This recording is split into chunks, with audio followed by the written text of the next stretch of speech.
I have some great video of Democratic Congressman Jake Auchincloss, I hope I'm pronouncing that correctly, really showing how it's done on Fox News. You can hear the Fox host audibly sighing because no matter how he tries to frame questions in an unfair and biased way, Congressman Auchincloss uses every opportunity to hit back at MAGA, to hit back at Trump, to hit back at Republicans. This is very interesting to see. The context is polling about the race, the presidential race.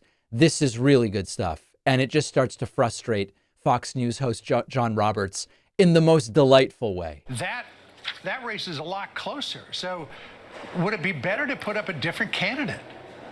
The most important polling is Americans' opinions about Donald Trump. He's historically unpopular, and for good reason, because they saw what the disaster of his first term was, and we know that there are Haley voters in the heartland who are desperate to vote for anybody besides Trump, and we have to have a message of law and order to appeal to those voters. I mean, the Republicans are trying to defund the FBI. They're nominating a convicted felon.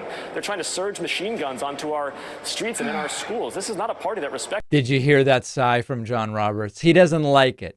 Jake, you're supposed to be attacking Biden. It's the rule of law. Yeah, with respect, Congressman, I mean, I keep asking about Joe Biden. You keep talking about Donald Trump. But there are because the questions about Joe Biden are questions about who can beat Donald Trump, because Donald Trump is the threat to democracy right now. Do you really think Joe Biden can beat Donald Trump? Or would Kamala Harris be a better person to do that? Would Gavin Newsom be a better person to do that? Do you think after that debate performance, this is the guy you want running for president?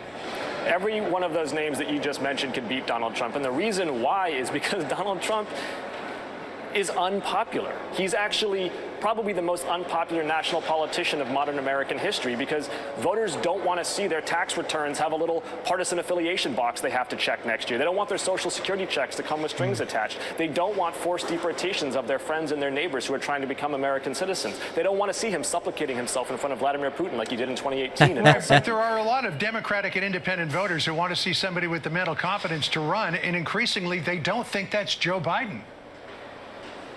The opinion of Pennsylvanians, of Michigans, of Wisconsinites is absolutely vital. Don't disagree with you there. And that is going to be the challenge ahead of the top of the Democratic ticket, is to make a strong and sharp contrast against what Donald Trump is offering. This is not just about the past and about the record of accomplishments. This is about the future as well. And Democrats have a much more compelling vision of the future than MAGA Republicans do. Really, really good stuff. And I'm going to play one more clip for you. And again, this was on a can Biden win question, and just doing a really good job here. The Biden campaign strategy was to talk about Donald Trump and make this election all about Donald Trump.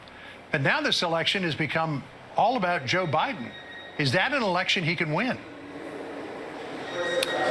14 million Democratic primary voters think he can win it, and the Democratic Party should walk humbly before it contravenes the will of our voters. Unlike the Republican Party, we respect free and fair elections, and what unifies us as a party is knowing that Donald Trump is an existential threat to democracy. And my challenge to my Republican... So Jake Auchincloss doing a really good job, to the point of frustration for John Roberts.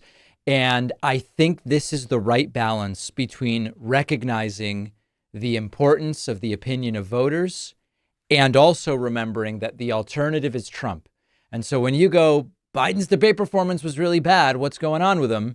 The contrast to that has to be, okay, the alternative is Trump.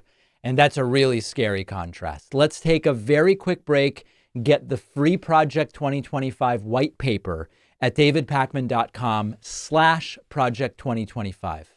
Staying healthy is all about sustainable habits, something you'll actually stick to, which is why I've been using AG1 in the morning for years now. It's just so much simpler than messing with a bunch of different vitamin pills and products. And with just a single scoop of AG1, I get the vitamins, minerals, and probiotics I want, and I'm keeping my nutritional basis covered for the day. It's just easy. It's easy. I feel better. My energy lasts longer. In a recent research study, 97% of participants reported feeling more energy after 30 days of drinking AG1. In a recent study, AG1 was shown to even double the healthy bacteria in the gut. It's easy and satisfying to start your journey with AG1. Try AG1 and get a free 1-year supply of vitamin D3, K2, plus 5 free AG1 travel packs with your first subscription order at drinkag1.com/Pacman. The link is in the description.